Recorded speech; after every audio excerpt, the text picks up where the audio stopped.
नमस्कार. माझ्या यूट्यूब चॅनलमध्ये आपल्या सर्वांचे मनापासून स्वागत आहे. राज्य कर्मचाऱ्यांसाठी आनंदाची बातमी. रजेच्या जाचकटी शिथिल. आता हक्काची सुट्टी घेता येणार बिनधास्त. राज्य सरकारी कर्मचाऱ्यांसाठी आनंदाची बातमी समोर येत आहे.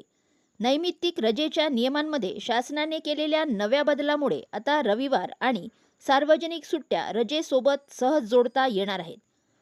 जाणून घेऊयात याबद्दल सविस्तर माहिती. त्यापूर्वी चॅनलला नवीन असाल तर लाईक करायला विसरू नका, सबस्क्राईब करायला विसरू नका, नवीन अपडेटसाठी बेल आयकॉनला प्रेस करायला विसरू नका आणि माहिती आवडल्यास आपल्या सहकारी मित्रांना शेअर करायला देखील विसरू नका.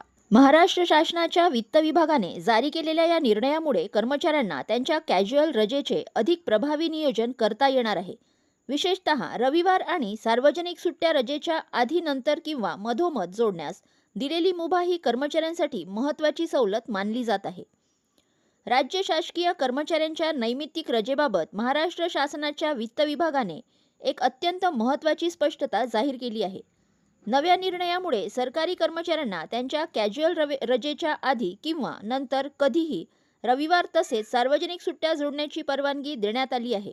यापूर्वी 2 मार्च 1981 रोजी देण्यात आलेली ही सवलत तात्पुरत्या स्वरूपाची होती. मात्र आता वित्त विभागाने कायमस्वरूपी मान्यता देत याबाबतचे अधिकृत आदेश निर्गमित केले आहेत. मात्र ही सवलत वापरताना शासनाने काही अटी घातल्या आहेत.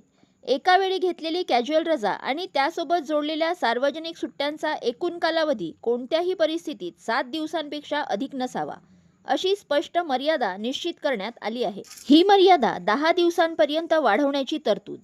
तथापि अत्यंत विशेष व अपवादात्मक परिस्थितीत ही मर्यादा कमाल 10 दिवसांपर्यंत वाढवण्याची तरतूद कायम ठेवण्यात आली आहे.